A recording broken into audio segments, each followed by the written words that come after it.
What's going on in the big old world today, people? I'm gonna bring you the latest and greatest like I always do.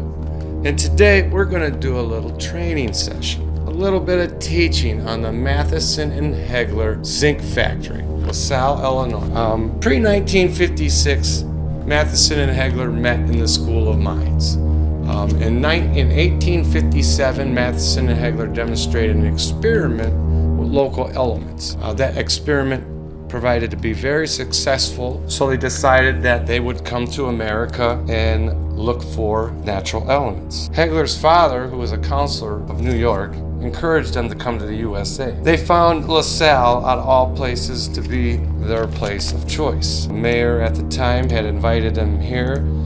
We're in central Illinois, a lot of natural materials, and that they could use, like coal. 1881, they invented their own furnace, which became very popular. It became the standard furnace throughout the times. In 1858, M&H decided to build in LaSalle a local smelting. They were enticed by Campbell, who obtained the real estate from the Illinois Central Railroad, which is owned by M&H and / Carus Chemical at this time. That's where they got their land to go ahead and build. That went on for a long time. M&H was known to roll with the times and change with the times. Very successful.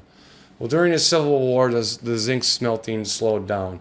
So they started to make zinc ammo in 1862. In 1865, they built zinc rolling mill in LaSalle for sheet metal zinc. In 1874, they started coal mines. They had 3 mine shafts that ran till 1937, and then they started to outsource for their own coal, and they shut down the 3rd mine shaft. In 1881, sulfuric acid plant, the first in the United States, was built. M&H, Matheson and Hegler.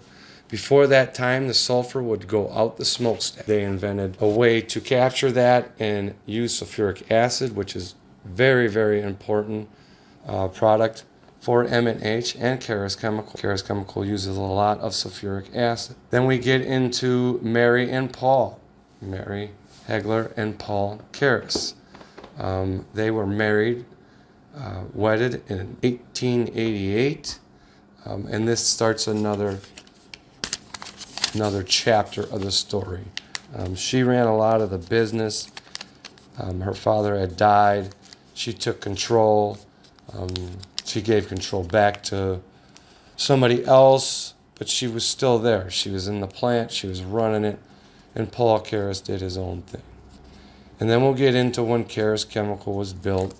Then we're going to get into how M&H, Matheson and Hegler, spread their smeltered zinc waste all over LaSalle. It pretty much covers all LaSalle, damn near to Peru, is what the EPA is saying. This is very important, people. We need to know the history on what's going on around us. And I'm going to break it down for you in a very simple format. And I hope this helps. Any questions, concerns, please just message me. More than happy to answer, ask, whatever you want me to do. Hey, let's keep on this good fight and keep educating our minds and keep pushing forward. Because that's what it's all about, people. Educate your mind about what's going on around you. Take the blinders off and let's move forward, people.